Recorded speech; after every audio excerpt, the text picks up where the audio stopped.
Amen, amen. Salut ton prochain, dit Jésus est Dieu.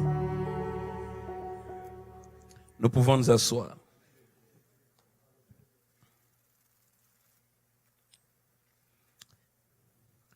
J'ai signalé ceux qui n'ont pas reçu les livres, il y a la version française qui arrive. Quand la version française sera là, nous allons vous envoyer des copies. Amen. Et je voulais aussi remercier encore les révérends pour l'opportunité et aussi proclamer une parole de bénédiction pour les gens des protocoles, ceux qui viennent nous prendre à l'hôtel, qui font tous ces services. Vous faites un travail excellent. Que mon Dieu se souvienne de vous. Amen. Ok. Alors, ce soir, si vous avez vos Bibles avec vous, nous irons dans Matthieu chapitre 5.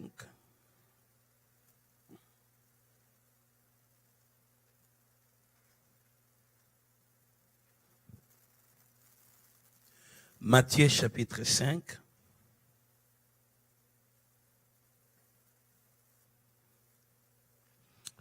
Alors, vous allez noter du premier verset au 11e verset.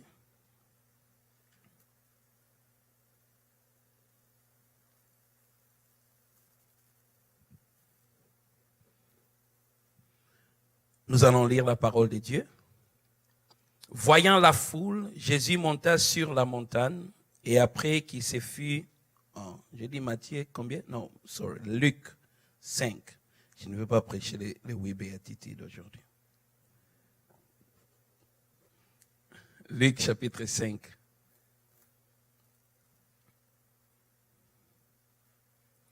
Comme Jésus se trouvait auprès du lac de Génézareth et que la foule s'est pressée autour de lui pour entendre la parole de Dieu, il vit au bord du lac 2 barques, d'où les pêcheurs étaient descendus pour laver leurs filets.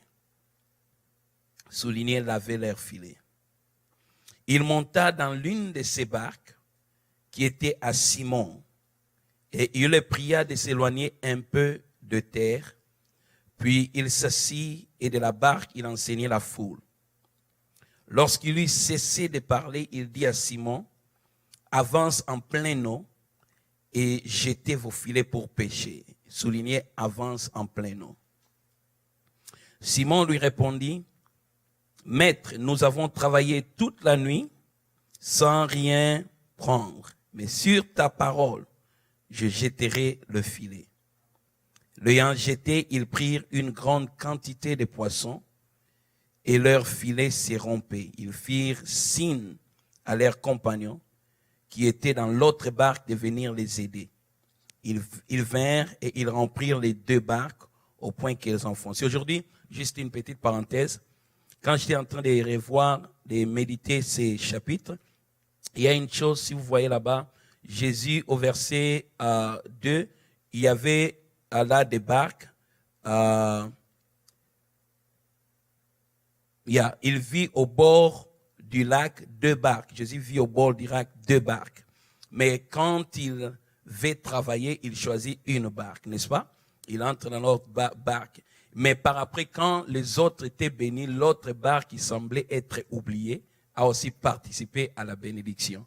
Amen. Le problème, si Jésus te voit, puisque les regards là, c'était un regard prophétique.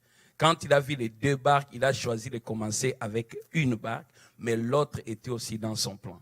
Donc, quand il est assis à côté d'une personne, si Jésus les touche, sache que toi aussi tu seras à la prochaine. Amen. Alors, il faut toujours te réjouir dans la bénédiction d'une autre personne. Amen. Nous continuons. Quand il vit cela, Simon-Pierre tomba aux genoux de Jésus et dit, Seigneur, retire-toi de moi parce que je suis un homme pécheur. Car l'épouvante l'avait saisi, lui et tous ceux qui étaient avec lui, à cause de la pêche qu'ils avaient faite. Il en était de même de Jacques et de Jean, fils de Zébédée, les associés de Simon. Alors Jésus dit à Simon, ne crains point, et désormais tu seras pêcheur d'hommes. Et ayant ramené les barques à terre, ils laissèrent tout et les suivirent. Dites Amen. Nous lisons Jean, chapitre 21. le verset 1 à 6.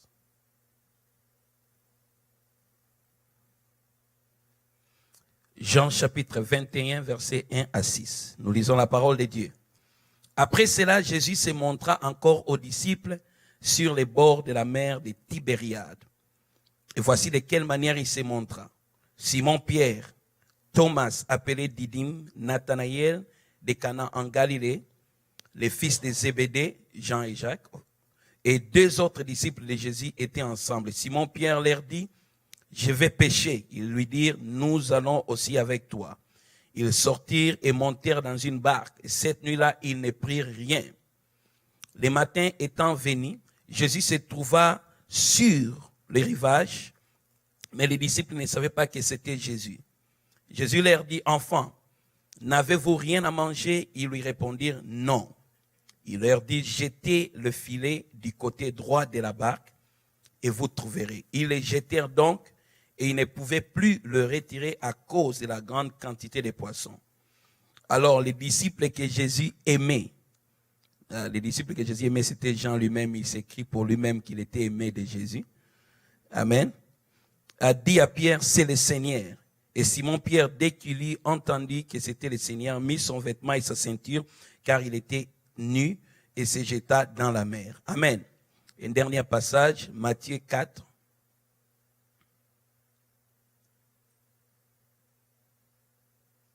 « 18 à 22. Et je ne serai pas trop long. Et je vais déposer quelque chose de consistant dans votre vie ce soir. Comme il marchait le long de la mer de Galilée, il vit deux frères, Simon appelé Pierre et André son frère, qui jetaient un filet dans la mer car ils étaient pêcheurs. Il leur dit, suivez-moi et je vous ferai pêcheurs d'hommes. Aussitôt, ils laissèrent les filets et les suivirent. De là, étant allés plus loin, il vit deux autres frères, Jacques, fils de Zébédée, et Jean, son frère, qui étaient dans une barque avec Zébédée, leur père, et qui réparaient leurs filets. Il les appela et aussitôt ils laissèrent la barque et leur père et les suivirent, acclamant pour le Seigneur.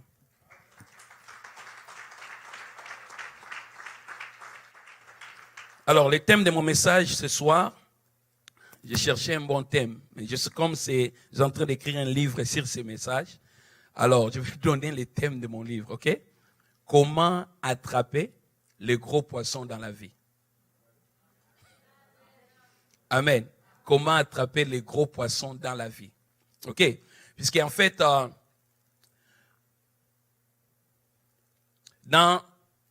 hier, quand nous avons prié, il y a des idoles qui ont été complètement détruites.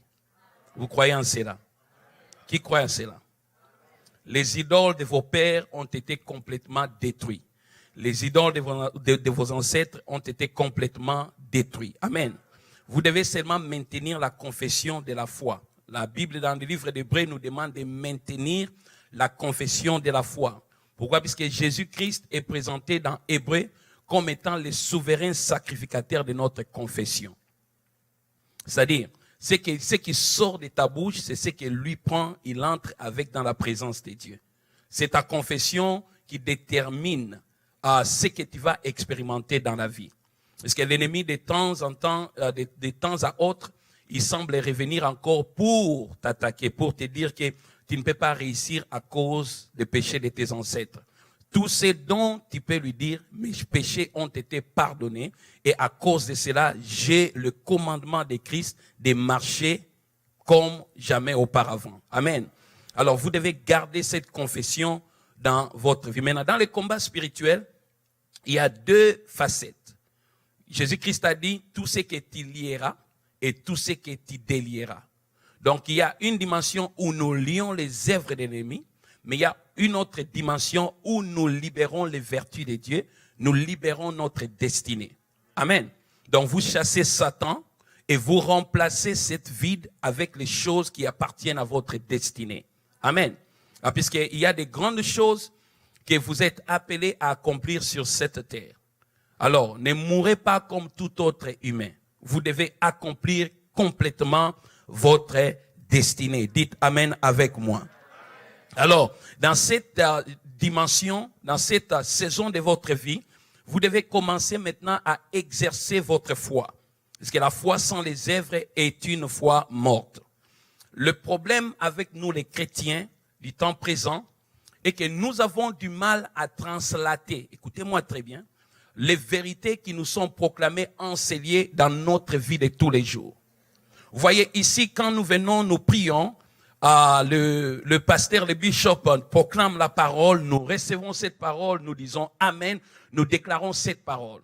Mais quand nous franchissons les murs de l'église, au devant des Goliaths réels de la vie, nous perdons foi et connaissance de ce que l'Esprit nous avait proclamé. Est-ce que vous êtes avec moi? La force de la vie chrétienne, c'est prendre la sémence qui vous est donnée ici, les semer dans toutes les activités de la vie ordinaire. Vous devez prendre la parole de Dieu que vous écoutez ici et vous l'amener lundi matin au travail, vous l'amenez dans votre maison, dans vos problèmes maritaux, dans vos problèmes des affaires, dans la vie de vos enfants. Vous devez appliquer la parole de Dieu. Si vous ne l'appliquez pas, vous n'aurez pas des résultats extraordinaires. Comme je vous ai toujours dit, la parole de Dieu délivre la même valeur partout où elle est appliquée. Donc, si vous prenez la parole qu'Abraham avait appliquée, ou bien qu'Isaac avait appliquée dans les temps de la famine, vous l'appliquez dans votre moment de famine, vous aurez le même résultat. Sa parole transcende les temps. La force de la parole transcende les temps. Le problème de chrétiens aujourd'hui, c'est que nous ne parvenons pas à prendre la vie spirituelle et la vie naturelle, les mettre ensemble. Donc, quand nous sortons ici, nous sommes spirituels les dimanches à l'église ou les jeudis soirs quand il y a la journée des miracles. C'est là où nous sommes spirituels. C'est là où nous n'avons pas peur des problèmes. C'est là où nous n'avons pas peur du diable puisque nous sommes sous cette atmosphère. Mais nous avons difficulté de prendre cette même attitude, cette même façon de concevoir les choses, marcher avec ça le lundi matin. Et puisque nous échouons de vivre en esprit, puisque nous échouons de vivre dans la pureté comme nous le faisons ici le lundi, c'est là où le diable est en train de nous avoir. Il peut dire, laissez-les aller à l'église, laissez-les proclamer, faire tout. Je les attends lundi matin au travail. Et si nous ne pouvons pas amener cette vibration spirituelle que nous avons ici le dimanche, ou bien pendant cette conférence, amener cette même foi, amener cette même audacité le lundi matin, mardi, mercredi, jeudi, vendredi, samedi, dimanche, nous n'allons pas expérimenter de grandes choses. Est-ce que vous êtes avec moi? Donc vous devez appliquer cette parole le lundi, le mardi, le mercredi, le jeudi, le samedi et le dimanche. Vous devez vivre dans l'esprit. Puisque écoutez, les lieux saints, ce n'est pas ces sanctuaires ici. Vous êtes les lieux saints. Puisque vous êtes les temples de Dieu. Ce lieu est béni à la présence de Dieu. Il y a des anges qui sont ici 24 heures, 7 jours par semaine, ils ne quitteront jamais. Puisqu'ils sont les anges qui travaillent dans ces sanctuaires. Ils travaillent sous la vision de cette église. Mais le véritable temple, le lieu saint, c'est vous. C'est pourquoi la Bible vous appelle des saints. Alors, vous n'êtes pas, vous voyez, ce qui arrive est que si quelqu'un vous insulte ici, vous n'allez pas répondre. Savez-vous pourquoi? C'est un lieu saint. N'est-ce pas ça? Même si tu as ton cell phone, il y a des mauvaises images qui passent sur ton cell phone ici, tu vas vite fermer ça, puisque tu es dans les lieux saints. Mais quand tu sors de l'église, tu es dans la maison, quelqu'un t'insulte, tu l'insultes, puisque tu n'es pas dans les lieux saints. Est-ce que vous êtes avec moi? Non, puisqu'à l'église c'est saint. Jésus est là, on ne peut pas insulter. Si quelqu'un me tape, je ne peux pas répondre. Ok? S'il y a des mauvaises images dans mon ordinateur, je ne peux pas regarder. Mais quand je sors de ces lieux, je ne suis plus dans les lieux. C'est comme ça que nous pensons. Je ne suis plus dans les lieux saints. N'est-ce pas ça? Mais tu es dans les lieux saints 24 heures sur 24. Pourquoi? Puisque vous portez la présence de El Elyon au-dedans de vous. Dites Amen. Dites, je suis un temple. Partout où je suis, c'est les lieux saints. Je porte la présence de Dieu dans ma vie. Quand vous commencez à penser comme ça, vous allez quitter du domaine qu'on appelle l'omniprésence de Dieu et vous allez vivre dans ce que nous appelons la manifeste présence de Dieu. Puisqu'en ce moment-là, vous marchez avec la conscience du Seigneur Jésus partout où vous êtes. quand vous avez cette mentalité, votre esprit est totalement en contact avec Dieu. Et vous arriverez à un moment où vous allez commencer à prier sans pour autant parler. Puisque vous savez que je suis dans les lieux saints. Dites Amen avec moi. Dites Amen très bien. Alors, voici le plan de Dieu pour vous. Dieu veut que vous puissiez exceller. Il veut que vous puissiez réussir dans tout ce que vous êtes en train de faire. C'est ça la véritable volonté de Dieu pour votre existence. C'est que dans tout ce que vous êtes en train de faire, vous puissiez voir l'excellence et des résultats positifs. C'est pourquoi nous chassons les démons. Puisque le diable ne vient que pour voler, égorger et détruire. Mais Jésus-Christ dit, je suis venu afin que vous ayez la vie et que vous l'ayez en abondance. Donc nous sommes appelés à vivre une vie abondante. C'est-à-dire, dans tout ce que je vais entreprendre, je dois voir la main de Dieu. L'apôtre Jean dit, je souhaite que tu prospères à tous égards et que tu sois en bonne santé comme prospère l'état de ton. Que ce livre de la loi ne s'éloigne point de ta bouche, médite-la jour et nuit, afin d'agir selon ce qui est écrit. C'est alors que tu auras du succès dans toutes tes entreprises. Donc la volonté de Dieu est que je puisse réussir dans toutes mes entreprises. Êtes-vous avec moi? Donc s'il y a un lieu dans ta vie où les choses ne marchent pas, la faute n'appartient pas à Dieu, mais la faute t'appartient. Écoutez, la faute n'appartient jamais au diable. Ah, je vais vous choquer là-bas. La faute n'appartient jamais au diable. C'est toi. Ce n'est même pas Dieu, ce n'est même pas le diable. Le diable, lui, il a déjà commis son péché. Il est éternellement condamné. C'est toi. Si les choses ne marchent pas dans ta destinée, c'est toi le problème. Ce n'est pas Dieu, puisque Dieu est saint, il ne commet pas d'erreur. Il n'y a rien de plus difficile que lui ne peut pas faire. Si les diables, si même les sorciers ou bien l'ennemi t'attaquent dans n'importe quel point de ta vie et il a de l'autorité sur toi, c'est puisque toi, tu lui as permis d'avoir de l'autorité. Le diable n'a pas de pouvoir si ce n'est que le pouvoir que vous lui donnez. Il utilise votre autorité. Puisqu'il n'a plus d'autorité, il a perdu, il y a de cela 2000 ans sur la croix. C'était perdu. Christ l'a récupéré. Et il vous a donné le pouvoir. Donc, si vous ne réussissez pas, si vos affaires ne réussissent pas, ce n'est pas la faute de Dieu, ce n'est même pas la faute du diable, puisque le diable n'a pas le pouvoir sur vous, c'est votre propre faute. Dites Amen. Dites c'est ma faute. Puisque j'ai permis à l'ennemi de se jouer de moi. Mais dans cette saison, il ne va plus rien faire. Tu le crois, dites Amen avec moi.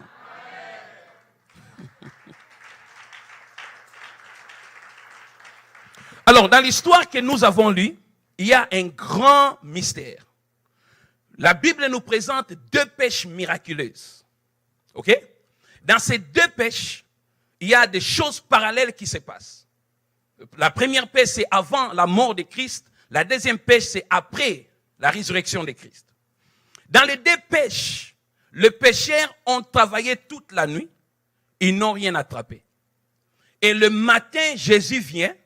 Il leur donne la solution. Il transforme leur échec à une expérience positive. Vous êtes avec moi? Alors, dans ces 2 pêches miraculeuses se trouvent 2 grands principes pour exceller, briser les limites de la vie. Avant que je ne vous donne ces 2 principes, il y a quelques allégories que je veux que vous puissiez noter. OK? La première des choses, la mer, les eaux de la mer, représentent votre lieu d'impact. OK? Ça représente les lieux des opportunités. Est-ce que vous êtes avec moi? Si tu n'écris pas, on ne va pas vendre les CD. Amen.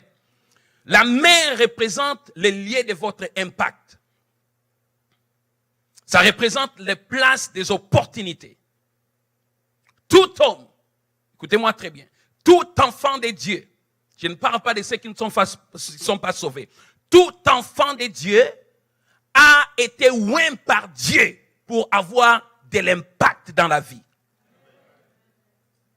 Si tu n'as pas d'impact, c'est que tu ne comprends pas ton identité. Tu es une créature d'influence et d'impact. Tout enfant de Dieu a des opportunités qui sont déjà établies depuis l'éternité pour lui. Éphésiens 2:10.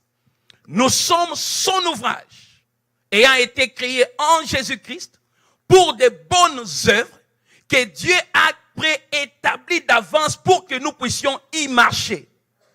Donc, tous les jours de votre existence, Dieu a déjà établi de bonnes œuvres, des grandes opportunités, des grandes portes qui devraient s'ouvrir pendant que vous vivez sur la terre. C'est votre destinée. Alors, la mer représente les liens de votre impact. Les poissons représentent les résultats positifs que vous cherchez. C'est les résultats. Le filet représente votre potentialité ou les dons ou les talents que Dieu vous a donnés. Êtes-vous avec moi? Le filet, c'est les talents que Dieu vous a donnés. C'est les dons spirituels avec lesquels vous êtes nés spirituellement. C'est les talents naturels, les potentialités que vous avez. Est-ce que vous êtes avec moi? Donc, tout un chacun de nous a un talent. Tout un chacun de nous a des potentialités. Est-ce que vous êtes avec moi? Potentialité, c'est une énergie qui n'est pas encore utilisée. Aucun être humain sur la terre est né sans potentialité. Puisque vous êtes les dons de Dieu dans le monde. Et la Bible déclare que tout don parfait et toute grâce excellente vient d'en haut, de Père de la lumière, en qui il n'y a ni changement, ni ombre de variation. Écoutez, vous êtes les dons parfaits de Dieu pour votre famille. Vous êtes les dons parfaits de Dieu pour la ville de Québec. Vous êtes les dons parfaits de Dieu pour votre communauté. Il y a des choses qui ne se feront pas sans vous. Vous êtes uniques. Écoutez, si le monde est entré en chaos, c'est puisque les gens qui ont des potentialités pour accomplir des choses, ils refusent de les faire. Dites Amen avec moi. C'est pourquoi j'ai toujours dit que même dans l'église, quand vous voyez que quelque chose ne marche pas, c'est-à-dire que vous avez la force de pouvoir combler cela. À chaque fois que quelqu'un vient dans l'église, il commence à dire, pasteur, je vois là-bas, ça ne marche pas. Il dit, bon, quelle est la solution? Puisque si tu peux voir un problème, cela veut dire que tu as la solution.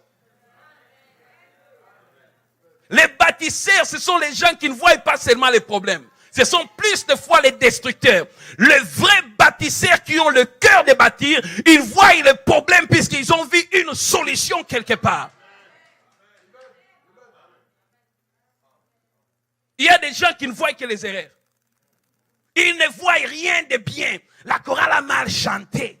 Aujourd'hui, ils étaient hors gamme. Toi, tu sais chanter? Qu'est-ce que tu proposes? Hein? Propose-nous ta voix.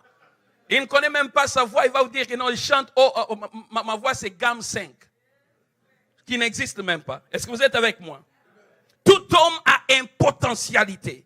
Une potentialité dans sa vie. Dis, j'ai les talents. J'ai les dons pour exceller et être une bénédiction dans le monde. C'est pourquoi vous voyez, nous chassons les idoles de nos pères. Puisque quand les diables viennent dans la vie d'un homme, la première des choses qu'il fait, il arrête les potentialités.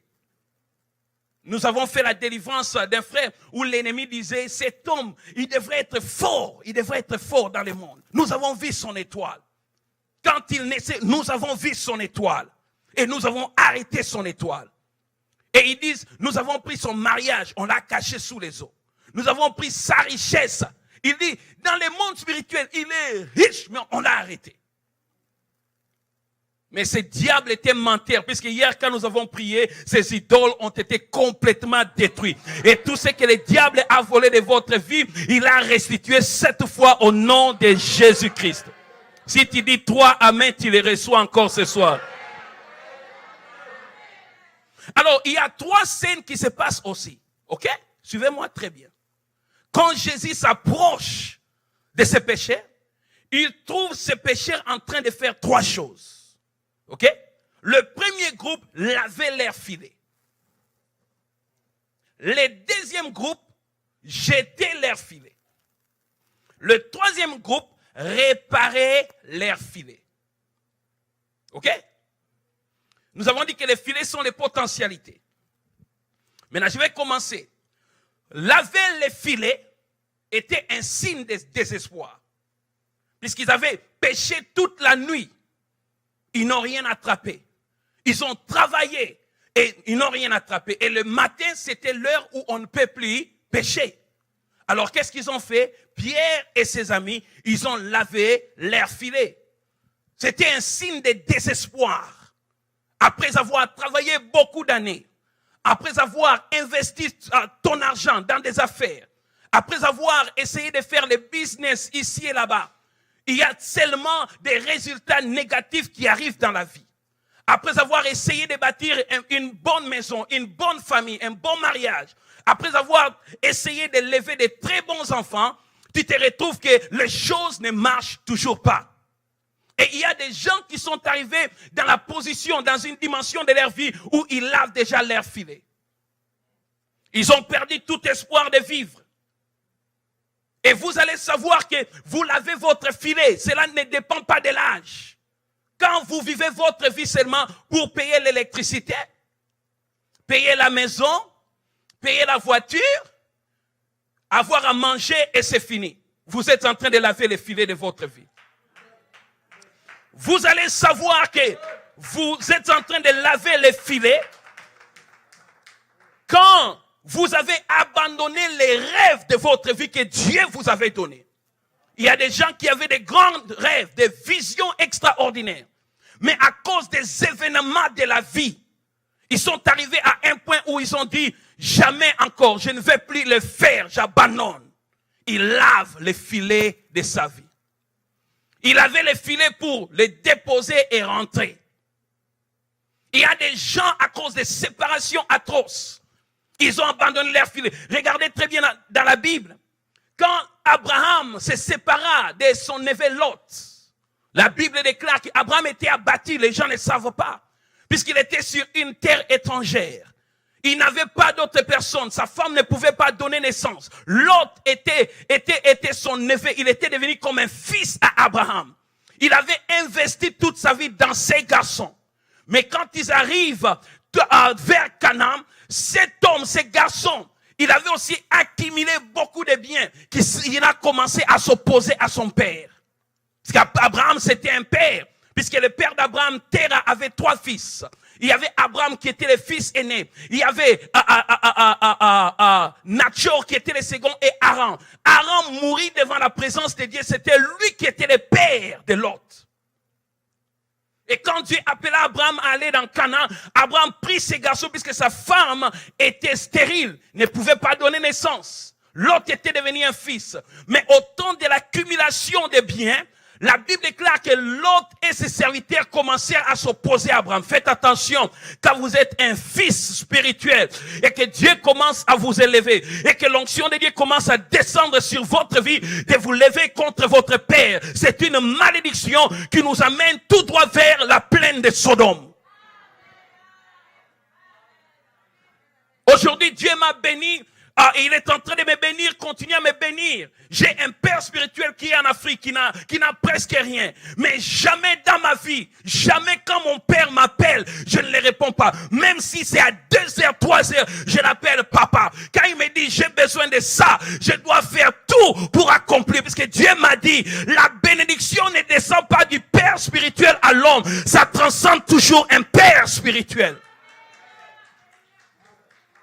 Même si ton père est trouvé dans le mal, tu ne peux pas détruire ton père. Écoutez, de la même façon, je n'abandonnerai jamais mon fils biologique. Même s'il est devenu un serial killer, je vais toujours aimer ce garçon. Ce n'est pas que mon fils deviendra un meurtrier. Mais si même mon fils devient un meurtrier, il sera toujours mon fils. Ses erreurs ne détourneront jamais l'amour que j'ai pour lui. De la même façon, les fils doivent aimer leur père. Même si vos pères biologiques biologique ou spirituel, ils tombent dans les mal. Vous devez, surtout les pères spirituels, vous devez vous accrocher à eux, prier pour eux, afin que le ciel les relève. Nous croyons qu'en tournant nos dos vers nos pères spirituels, nous rendons justice à Dieu. C'est une abomination. Écoutez-moi très bien. C'est une abomination. Quand les fils parlent du mal de leur père, quand les fils tournent le cœur, leur dos de leur père à cause des erreurs qu'il a fait, c'est une abomination. Le ciel n'honore pas les gens qui ne sont pas loyaux. Dieu va marcher avec un frère qui aime son frère même dans les erreurs, un frère qui tire son frère quand il tombe. Les Américains ne laissent pas leurs partenaires morts sur les champs de bataille. Ils vont payer le prix même pour amener les corps à la maison. S'ils peuvent le faire, qu'en est-il de nous? Dites Amen très bien, je vais avancer. Dites Amen très bien, je vais intensifier. Et quand Lot quitte Abraham, Abraham a senti dans cette séparation comme si tout était arrivé par terre. Il était paralysé. Et Dieu lui dit, lève tes yeux de là où tu es. Pourquoi? Puisque dans la grande séparation, on a tendance que nos vies sont arrivées à la fin. Il dit, lève tes yeux, regarde. Tout ce que tu vois, je te le donne. Il a dit, marche de là où tu es. Partout où tu marches, je te le donne. Puisque cette séparation était si atroce. Vous saurez que vous lavez vos filets quand vous vivez seulement selon les séquences de la vie. Vous êtes seulement quelqu'un qui subit ce que la vie t'amène. Il y a des gens qui ont déjà perdu toute vibration, toute vibe de pouvoir accomplir de grandes choses.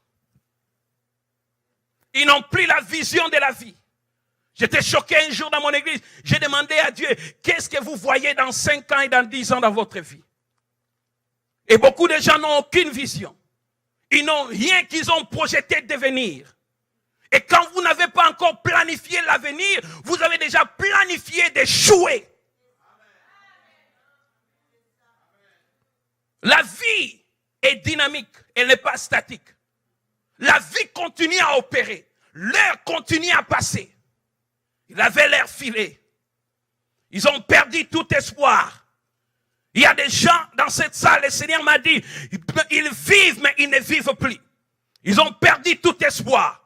Ils ne veulent plus envisionner quelque chose. Pourquoi? Puisqu'ils ont fait des échecs d'hier une référence pour le présent. Si vous lui dites, fais ça, il va vous dire, écoutez, j'ai essayé il y a de cela 5 ans, il y a de cela 10 ans, ça n'a pas marché.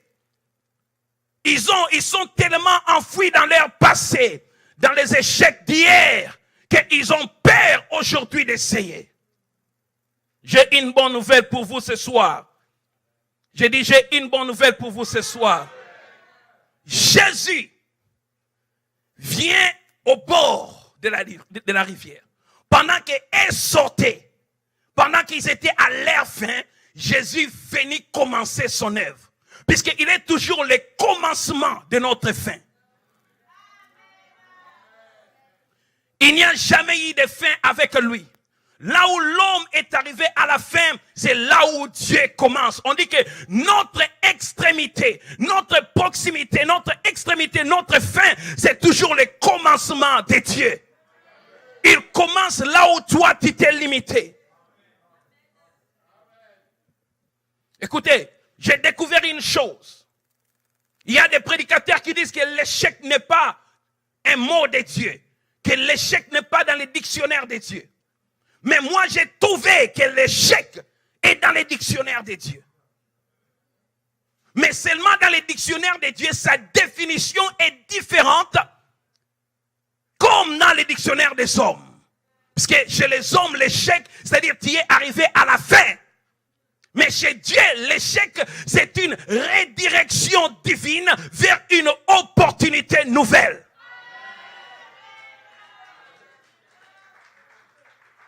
Puisque si Pierre n'avait pas échoué la nuit, il n'allait pas découvrir sa destinée, son dessein et son identité. C'était l'échec de la nuit qui a fait que le maître de tous les temps et de toutes circonstances le trouva au bord de la rivière. Et c'était ce jour qui lui a révélé que tu n'es pas né seulement pour attraper des petits poissons, mais tu es né pour être pêcheur des hommes. Il dit, je ferai de toi le pêcheur des hommes. Au temps difficile, Dieu n'abandonne pas ses siens. Toutes choses concourent au bien de ceux qui aiment Dieu. Écoutez, quand j'ai une histoire, quand j'ai dit ça, les gens rient. Quand j'ai commencé l'église, le bishop connaît. J'ai commencé avec 25 personnes, des Américains. J'étais dans la joie. J'avais des Coréens qui jouaient le synthétiseur. C'était magnifique. Et un jour, sans raison, 23 d'entre eux quittèrent l'église le même dimanche. Je me suis retrouvé avec 2 membres. 2. Une très grande salle qui pouvait faire asseoir plus de 300 personnes. 2 membres. Et il y avait des choses qui se sont passées. Et il y avait une dame, une famille qui a commencé à prier avec moi. Et à cause de l'insoumission, le Seigneur m'a dit, laisse cette fille-là aller. Je lui ai dit, Dieu m'a dit de te laisser aller faire ton ministère. Son mari m'a appelé, m'a maudit par phone. M'a dit, on connaît déjà que les gens ont fui dans ton église. D'ailleurs, tu as échoué déjà dans cette ville. Tu as déjà échoué. L'église là va fermer. Et je lui ai dit, comme tu l'as dit, les jours où je commence à monter, toi tu descends. Mais c'était difficile. Après ça, 3 mois, 4 mois, 5 mois, 6 mois, 7 mois, les gens ne venaient pas. Il y a même des gens qui entraient dans l'église. Ils disaient, j'écoutais, ils disent, fermez seulement cette église, non? Ça ne va pas marcher. 8 mois, vous êtes seulement à 2. Et Dieu m'a dit, continue. Mais il y a un temps, frère, écoutez, vous devez prier beaucoup pour nous les pasteurs. De l'autre côté, le bailleur, lui, il s'en fout si vous êtes à 2. Vous devez payer. Ma femme devrait travailler encore beaucoup. Je devrais travailler pour payer les billes de l'église. Puisque l'église, c'était 2 personnes. Et dans ces 2 personnes, quand je prêche le dimanche, c'était seulement un membre qui était assis. L'autre devrait regarder les enfants, puisqu'on nous a donné la consigne qu'on ne peut pas laisser les enfants seuls. Et l'autre devrait être dans le bout de la musique, puisqu'on n'avait pas de chant, on devrait mettre la musique par sonorisation pour prier. Donc je devrais prêcher à un membre. Et l'ironie de Dieu, c'était le temps où Dieu me donnait de meilleures révélations.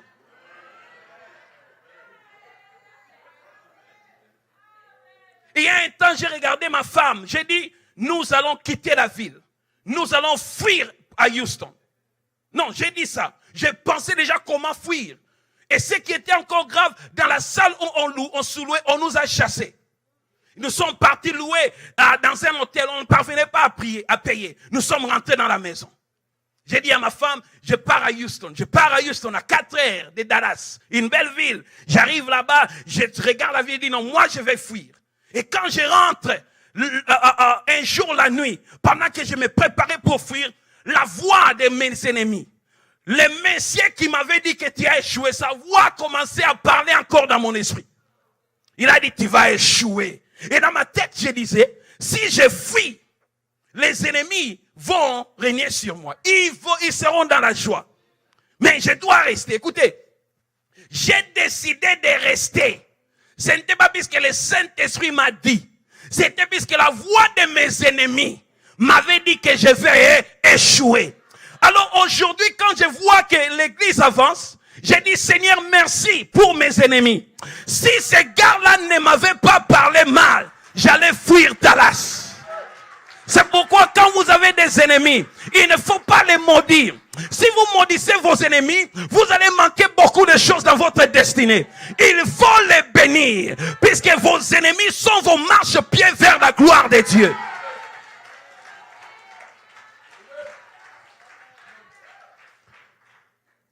Vous ne pouvez pas être focus, ciblé dans les réalités présentes ou du passé, que vous perdez tout espoir. Ce que Dieu vous a promis, ça va se réaliser. Vous devez avoir ce que j'appelle le calcul prophétique. Dieu dit à Abraham, je te bénirai. Je te donnerai des nations sortira de toi. Même Christ naîtra de toi. Et Dieu vient dire à Abraham, sacrifie Isaac. Abraham a fait un calcul prophétique simple. Il a dit, ok, Dieu m'a dit que d'Isaac naîtront de rois. Dieu me dit, sacrifie Isaac. Donc si Dieu dit, d'Isaac, les rois sortiront. Il dit, sacrifie Isaac. Quelle est la réponse? Oh, donc si je sacrifie Isaac, Isaac va revenir à la vie. Pas de problème, Isaac, allons. C'était le calcul prophétique de Dieu. C'est pourquoi tout ce que Dieu t'a dit, s'il t'a dit que tu auras une grande église, s'il aura dit que la ville de Québec sera sauvée au travers de toi, quand les ennemis arrivent, il ne faut pas trembler. Fais les calculs prophétiques.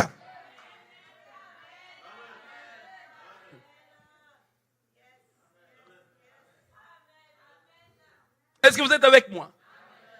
Dites, je reçois cela. Jetez vos filets, je vais aller vite. Jetez vos filets veut dire travailler, exercer les dons. Je vais revenir là-bas.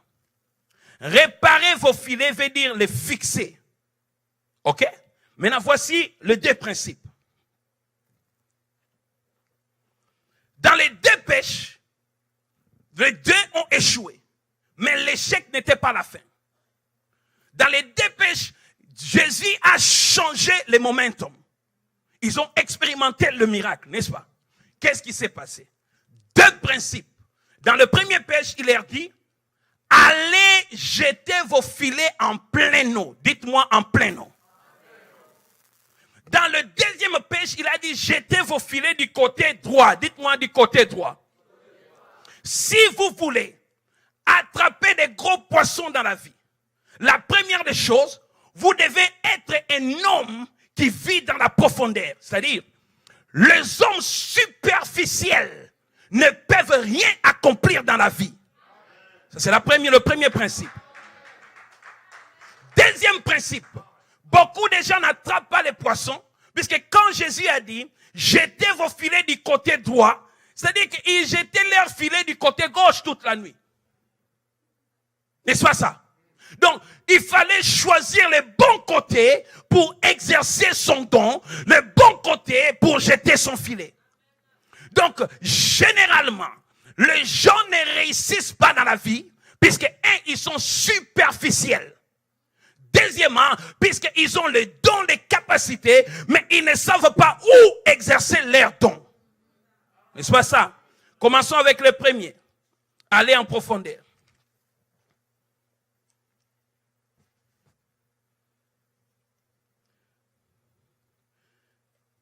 Je vais vous donner 5 ou 6 signes qui montrent que tu es superficiel. Et comment ne pas l'être? C'est les démons que nous chassons aujourd'hui. Les démons de la superficialité. Puisque écoutez, Dieu est profond. Sa nature, il est profond dans tout ce qu'il fait. Dieu n'est pas superficiel. Son amour n'est pas superficiel. Son cœur n'est pas superficiel. Les hommes qui sont superficiels, ils vous donnent une partie de leur cœur, ils gardent une partie. Mais quand Jésus a donné son cœur, il ne les a pas donnés en pièces, il les a donnés totalement dans toute sa profondeur.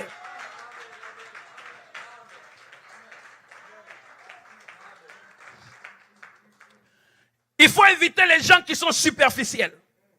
Des amis qui sont superficiels. Des relations qui sont superficielles. Puisque ça va peut vous faire perdre le temps dans votre destinée. Un enfant, si vous voulez attraper des gros poissons dans la vie, allez dans la profondeur. Ne restez pas dans les eaux qui ne sont pas profondes. Vous ne devez pas être superficiel dans la vie. Vous savez que vous êtes superficiel.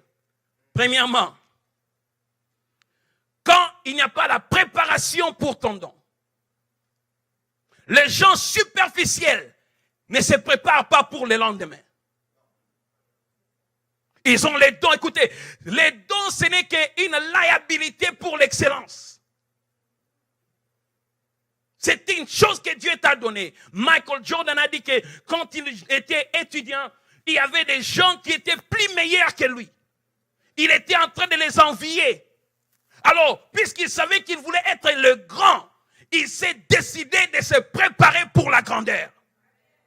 La grandeur n'est pas une promesse qui arrive sans condition. Il y a des conditions attachées à la grandeur. Vous n'allez pas tomber sur le trône de la grandeur comme si vous avez gagné la loterie. Ça n'arrivera jamais. Malheureusement, malheur à toi si tu réussis sans payer le prix. Je le dis bien. Malheur à toi si tu réussis sans payer le prix. J'ai regardé les informations en Amérique sur la malédiction de la loterie américaine, the curse of lottery. 99% de ceux qui ont gagné des millions et des millions de dollars dans la loterie sont morts, ils sont pauvres aujourd'hui. Puisque ce que tu ne payes pas le prix pour avoir n'aura pas de la valeur. Les gens aujourd'hui sont comme une génération de macro-have. Ils veulent réussir vite. Ils veulent prêcher, devenir pasteur vite. Mais ils ne veulent pas payer le prix pour aller dans la grandeur. Pour les meilleures choses, il y a un prix à payer. Savez-vous pourquoi la plupart des prophètes du temps actuel sont superficiels? Ils vous donnent les noms, ils vous donnent les dates de naissance, mais vous sentez dans votre esprit, il n'y a pas la substance, puisque c'est une onction, ils n'ont pas payé le prix pour en avoir. Moi, quand quelqu'un sort seulement du néant comme ça, il commence à ressusciter les morts. Je crois à la résurrection des morts. Mais si quelqu'un sort seulement, je ne sais d'où il vient. Je ne connais pas ton histoire. Je ne sais pas qui est ton père. Je ne sais pas qui t'a engendré dans la foi. Il faut être très prudent.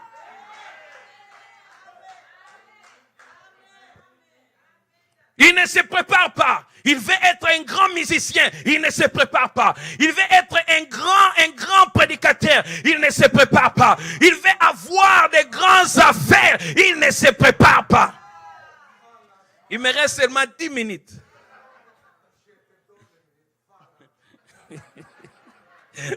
Acclamons pour le Seigneur.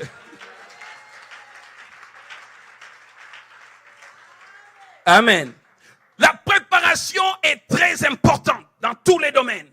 Même Dieu, quand il voulait sauver le monde, il pouvait le faire le même jour qu'Adam avait péché. Mais Dieu a pris le temps pour se préparer. Il a préparé l'humanité. Il s'est préparé lui-même. Et la Bible déclare, quand le temps était accompli, Dieu a envoyé son fils à naître d'une femme, puisqu'il devrait se préparer. Si Dieu se prépare lui-même pour sauver le monde, pourquoi toi tu ne te prépares pas pour ta réussite? Il prie, pasteur, je dois réussir à l'école. Yes, écoutez, le Saint-Esprit est appelé Parakletos. Ce mot-là en grec veut dire l'aide qui vient d'un côté pour soutenir l'autre côté. Même quand Jésus dit, portez mon fardeau, le mot-là en grec c'était quoi? C'était deux bœufs qui portaient le fardeau. L'un porte ici, l'autre porte là-bas. Dieu ne fera pas toutes choses pour toi. Toi aussi, tu as ta part à faire. Prépare-toi pour ta grandeur et tu te retrouveras dans la grandeur.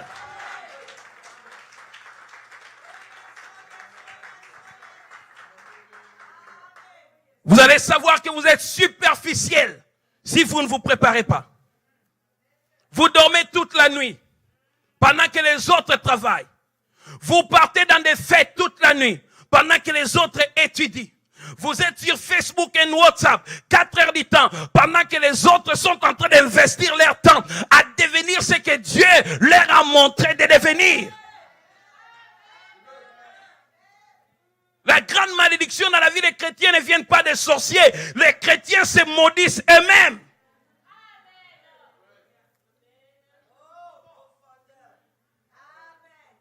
C'est va en plein nom. Dis avec moi, va en plein nom. Tu vas savoir que tu es superficiel quand il n'y a pas la préparation. Écoutez, vous pouvez voir, je prêche, mais mes amis connaissent, je n'aime pas la façon dont je prêche. Et je le dis honnêtement devant Dieu. À chaque fois que je prêche, quand je rentre à la maison, je sens comme si je n'ai pas bien prêché. Je lis encore, je fais des recherches. Je vais prêcher. Quand je prêche, la terre commence à se déchirer.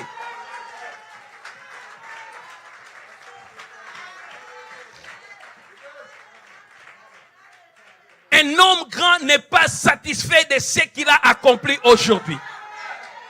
Puisque, écoutez, avec Dieu, il n'y a pas de limite. Dieu est illimité. La grâce est illimitée. Tu peux aller au-delà des limites. Tu peux aller au-delà des étoiles avec ton talent. Tu peux bouger la terre et l'univers avec ton talent. Ça dépend de la façon dont tu prépares. Parce que la préparation donne la confiance en l'homme. Ça te donne l'assurance. Serge Père de l'examen, si tu étais bien préparé, tu as la confidence. Êtes-vous avec moi? Tu vas en plein nom. Vous saurez que vous êtes superficiel quand il vous manque la discipline. Le mot disciple, le mot discipline vient du mot disciple. Parce qu'en anglais, on dit the daily you becomes the future you. Je vais interpréter. Ce que vous faites tous les jours, c'est ce qui devient votre futur. Le futur toi, c'est le toi journalier. Je ne sais pas si j'ai bien dit ça. Ce que tu fais tous les jours, c'est ce que tu deviens dans le futur.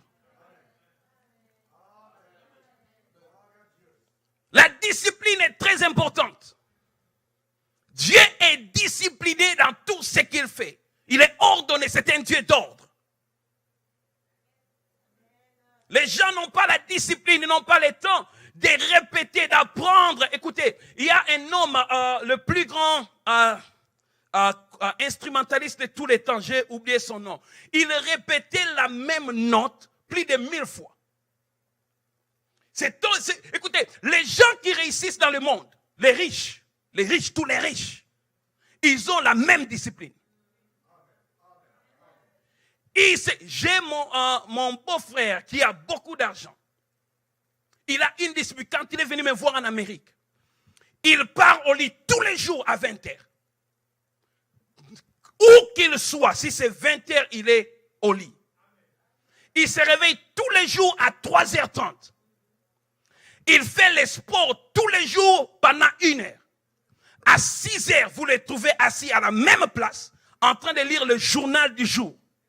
Il le lit pendant 30 minutes. Et il entre dans son ordinateur pour voir les emails de ses lawyers, de ses avocats. Et quand il termine, il a un plan. Quand il appelle, il te dit exactement. À 10h45, on se voit. Si tu passes 5 minutes, tu ne l'as plus. Et c'est un gars, quand il dépense l'argent, il note tout, même les cents. Même quand il te donne $10, il les note. Puisque écoutez, ce sont les pauvres qui gaspillent.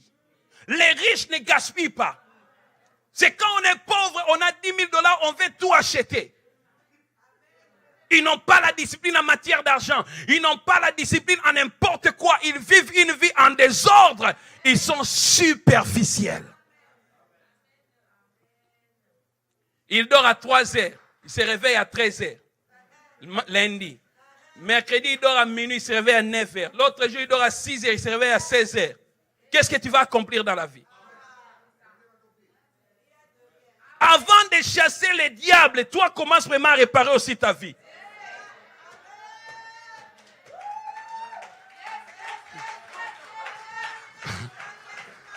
Je ne suis pas en train de faire l'avocat du diable, mais des fois les diables tournent vers Dieu et disent, mais il me chasse, qu'est-ce que moi j'ai fait? C'est eux-mêmes. Moi je profite seulement à cause de leur manque de discipline. Vous allez savoir que vous êtes superficiel quand vous manquez le développement personnel. Écoutez, Il y a des lieux dans le monde.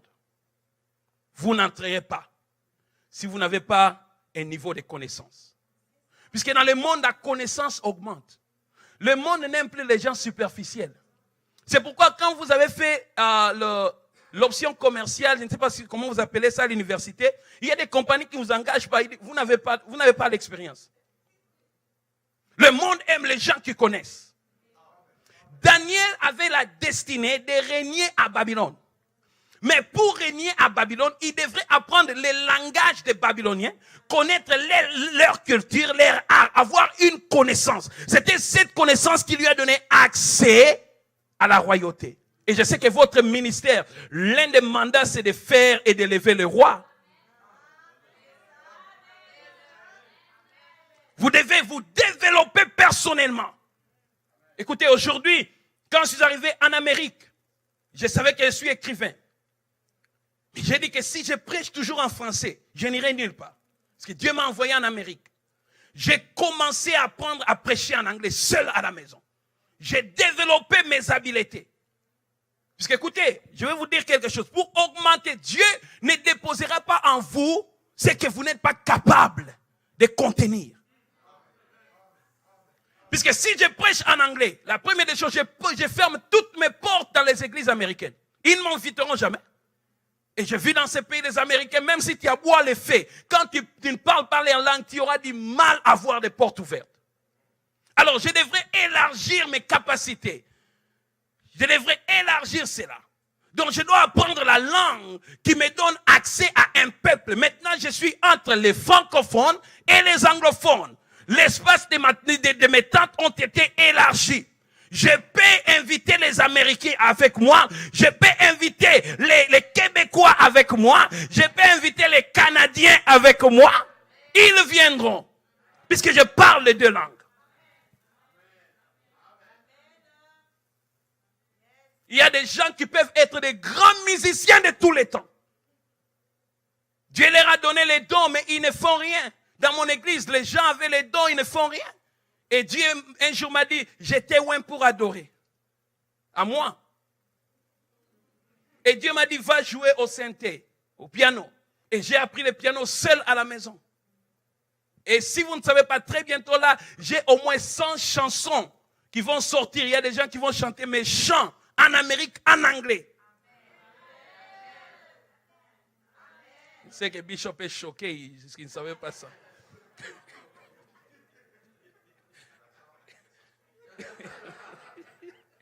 Amen.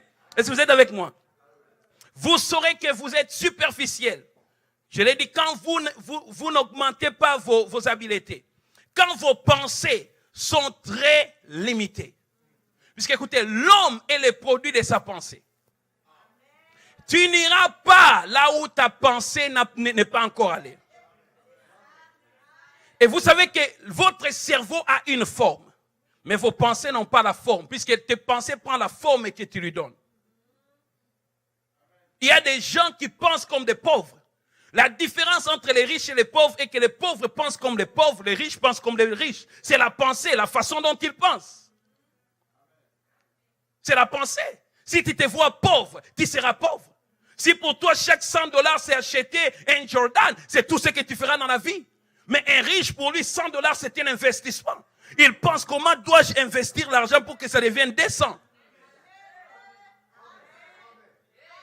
C'est comme ça que les riches pensent. Des riches américains sont partis aux Indes dans les années passées. Les Indiens ne portaient pas de babouches. L'autre s'est moqué. Ils n'étaient pas des riches, ils étaient seulement des hommes d'affaires qui se cherchaient dans la vie. L'autre, il dit, ces gens ici, ils vivent dans l'Antiquité. Regardez, ils marchent pieds nus. Et l'autre, regardez, ça sont des millions de dollars. Il rentre, il fabrique des babouches, il l'amène aux Indes, construit une compagnie, il est devenu multimillionnaire, puisque sa pensée pensait différemment. Vous avez la pensée de Christ, la Bible dit. Le jour que vous êtes né de nouveau, vous avez reçu la pensée la plus parfaite de l'univers. La même pensée qui a créé l'univers, vous l'avez au travers de la foi en Christ. Ne pensez plus dans la médiocrité.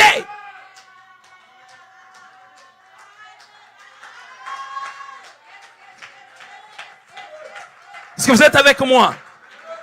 Des fois, je n'aime pas acheter chez les chrétiens, dans les stores des chrétiens, puisque quand vous entrez, vous voyez la médiocrité.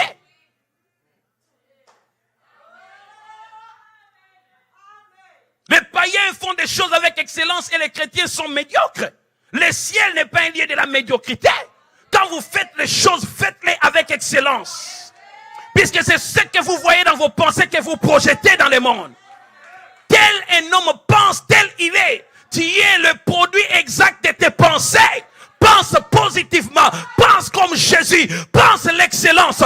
Pense le succès. Pense la grandeur. Et cela viendra à l'existence.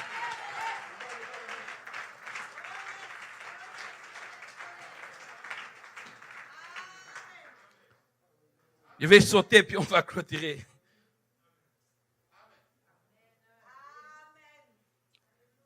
Deuxièmement, jetez vos filets du côté. Jetez vos filets du côté. Faire les bonnes choses d'une mauvaise façon vous coûtera le temps. Et le temps, quand vous la perdez, ça part. Beaucoup de gens ont des talents. Après que vous ayez développé vos talents, vous avez la préparation, la discipline. Vos pensées sont correctes devant Dieu. Vous développez personnellement, vous augmentez vos habiletés tous les jours. Si vous jouez à la musique, apprenez encore d'autres styles. Si vous chantez, essayez encore d'apprendre d'autres techniques. Parce qu'il y a des gens qui sont devenus célèbres à cause de la voix. Si vous arrangez les choses seulement, les chaussures, devenez le meilleur dans ce que vous faites. Moi, je vais devenir le plus puissant prédicateur dans l'histoire de l'Église. Je crois qu'on va se battre avec Bishop, mais moi, je ne joue pas là-bas. Non, je l'ai toujours dit, je vais devenir le plus puissant. Quand on parlera de prédicateurs, on dira un homme congolais a vécu sur la terre. Quand il prêchait, même les étoiles tombaient du ciel. Je vous l'ai dit. Puisque écoutez, on disait chez nous en Afrique, il n'y a pas de son métier. Il n'y en a pas. Tu peux exceller avec tout ce que Dieu t'a. Même si tu as seulement les restaurants. Écoutez, il y a des grands chefs en Amérique dont le président court pour manger dans les restaurants. Puisqu'ils ont pris avec beaucoup de sérieux ce qu'ils faisaient. Tout ce que Dieu t'a donné la capacité de faire, tu peux impacter le monde avec cela. Ce qui nous tue, c'est la photocopie. Je vais être comme mon frère. Je vais être comme lui au bureau. Je vais être ingénieur. Peut-être toi, Dieu t'a seulement donné les dons de repasser les habits. D'avoir un lieu où les gens déposent les habits. C'est ça ta vision. Et tu peux très bien repasser que Trudeau lui-même va venir déposer. Il n'y a pas de limite quand l'homme voit loin dans la vie. Il n'y en a pas. Il n'y a pas de saut métier. Il n'y en a pas. Si Dieu t'a dit d'être docteur, sois le meilleur docteur de tous les temps. Même les gens qui filment, vous pouvez être les meilleurs caméramans de tous les temps. Que les gens te regardent, si on dit, ce garçon prend des angles qu'on n'a jamais vus, il faut aller les chercher vite au Québec. Puisque au-delà de ce que vous faites, il n'y a pas seulement votre propre force. Il y a la faveur de Dieu au-dessus de vous. Ceux du monde travaillent seuls. Nous travaillons avec Dieu qui peut créer des portes là où il n'y a pas de portes. Et nous travaillons avec Dieu qui peut frayer un chemin là où il n'y a pas de chemin. Vous avez la grâce de Dieu avec vous. Vous saurez que vous jetez votre filet le mauvais côté de la vie. Quand vous travaillez avec les fous.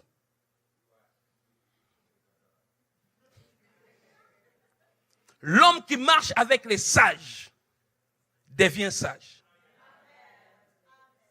La mauvaise compagnie corrompt les bonnes mœurs. Il faut regarder avec qui travaillez-vous. Ne travaillez pas avec des gens qui ont un complexe d'infériorité. Avec des gens qui ont peur. Avec des gens qui sont négatifs. vous êtes en train de jeter votre filet le mauvais côté. J'ai levé dans mon église, j'ai des leaders aujourd'hui. Auparavant, quand je voulais faire quelque chose, il y avait des gens qui disaient, non, pasteur, on ne saura pas. Mais aujourd'hui, j'ai des leaders. On veut prendre un building qui coûte trop cher, 19 000 square feet, qui peut faire asseoir 600 personnes, avec les salles de classe. Ils m'ont dit, pasteur, nous avons la foi qu'on peut les faire. J'ai dit, ce sont des gens avec qui il faut travailler. Vous saurez que vous jetez votre filet au mauvais côté. Quand ce que vous faites, vous le faites puisque tout le monde le fait. Il y a des gens, ils ne commencent rien. Ils ne respectent pas leur vision. Ils font seulement ce qui marche dans la saison. Tout le monde envoie les conteneurs pour ceux qui viennent de l'Afrique et aussi, lui aussi envoie les conteneurs. Tout le monde vend des voitures à Québec, lui aussi j'entre dans les voitures. Tout le monde ouvre des bijouteries, elle est aussi dans les bijouteries. Mais qui es-tu? Quelle est ton identité? Qu'est-ce que Dieu t'a appelé à faire? Tu es unique. Tu ne peux pas être la photocopie d'une autre personne. Le monde n'adore pas la photocopie, le monde adore l'original.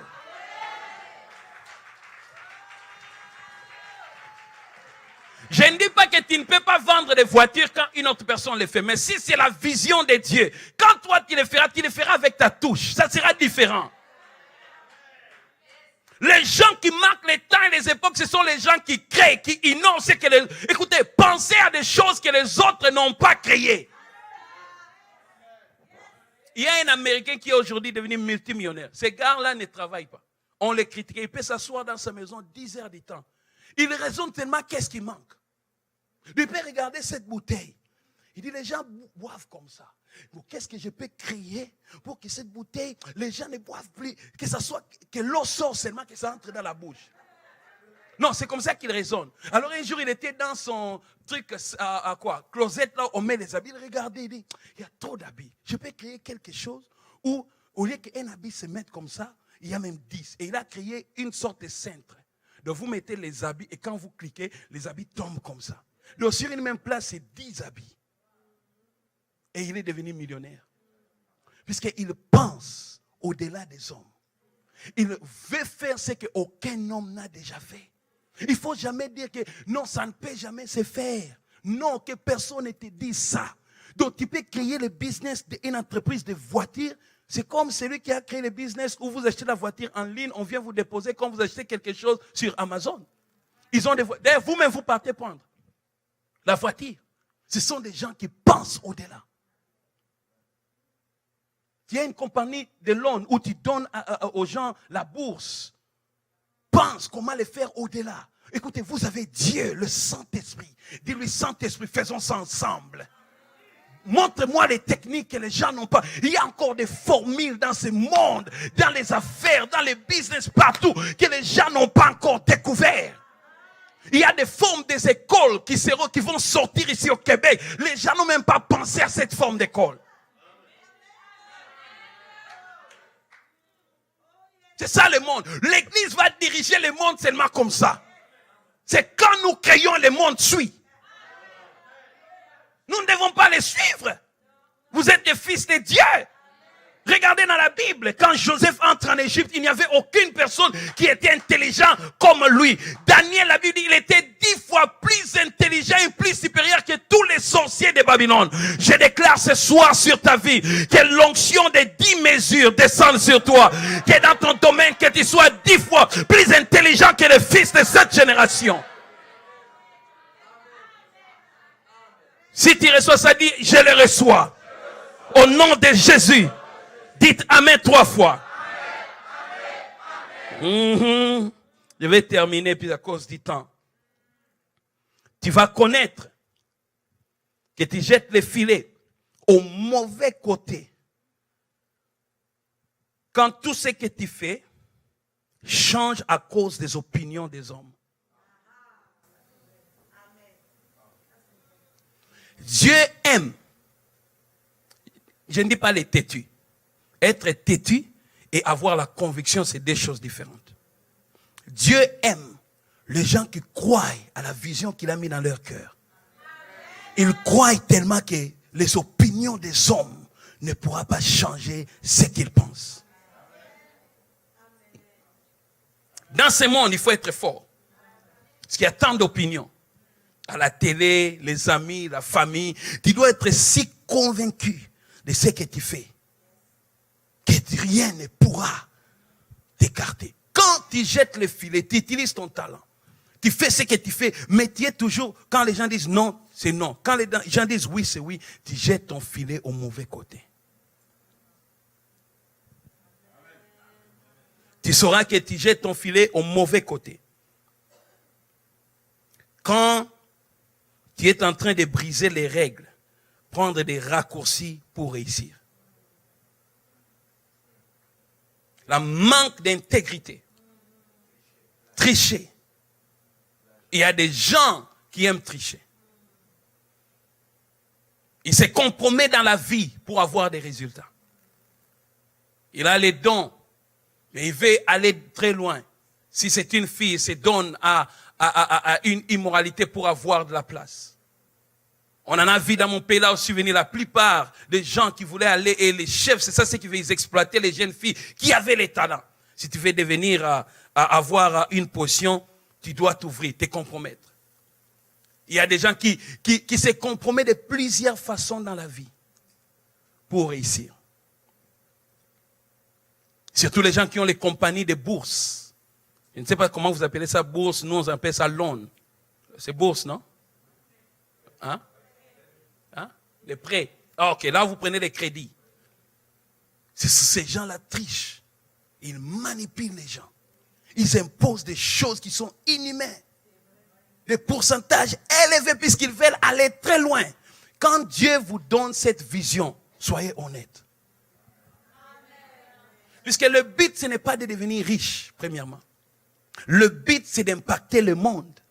Quand nous le faisons pour impacter le monde, la richesse va nous suivre. Mais quand il est fait pour poursuivre la richesse, tu vas écraser les gens en route pour que toi tu montes. Et là, tu jettes ton filet au mauvais côté. Tu sauras que tu jettes ton filet au mauvais côté quand il est fait hors de la volonté de Dieu. Tout ce qui est bien n'est pas meilleur pour toi. L'arbre qui donne la mort est appelé l'arbre de la connaissance du bien et du mal. Mais ce n'était pas le meilleur que Dieu a choisi pour l'homme. Il y a des choses qui paraissent être bonnes, mais ce n'est pas ce que Dieu veut que tu fasses.